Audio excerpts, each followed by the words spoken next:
In light of last week's post, I thought it might be helpful to remind you of some of what I've already shared in my memoir. From a young age, I was drawn to politics, or perhaps more honestly, to leadership in particular. I served in student government from middle school through high school and even spent a semester in Washington as a U.S. House page. When I entered college, I thought I would pursue pre-law and major in political science. But by the end, I had shifted my major to religion while still keeping a minor in political science.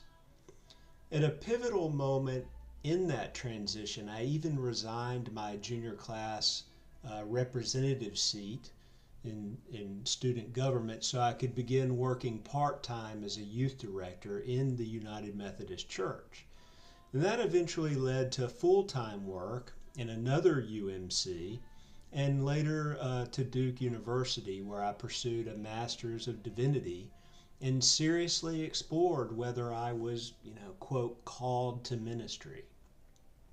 But what happened was that the more I studied, and learned, and more importantly, the more I thought and reasoned for myself, the more I felt the church's foundational claims were irrational, impossible, actually, with what we know about reality.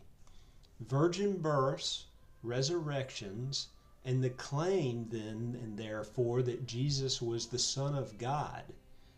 For me, these became not only unreasonable, but even harmful.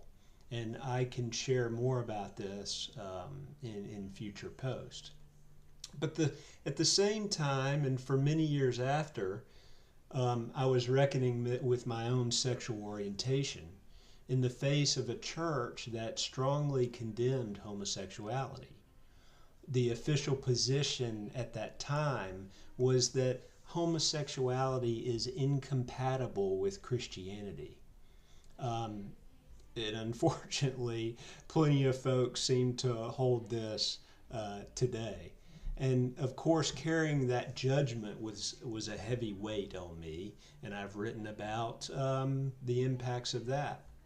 And then I would say there was another layer, a third layer, is that the more I learned about the historical life of Jesus, the more critical actually I became of Christians' professions and really hypocrisies, saying one thing but living another. And yet I also kind of was understanding why, because much of what Jesus taught was radical, even unreasonable for ordinary family and safety-focused people in our age. So when I get stirred up, like I did in last week's post about this intersection of politics and religion, this is why.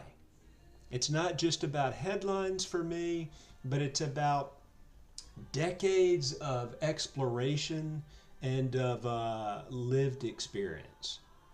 And I believe exploring this intersection of religion, politics, and reality is fair game. It's actually in line with the spirit of this channel, out of line for greater well-being.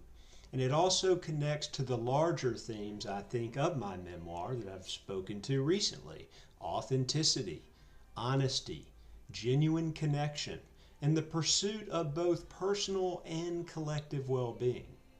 So as I continue to cultivate one-on-one and group conversations with others, I see this Substack channel as a space to keep doing the same.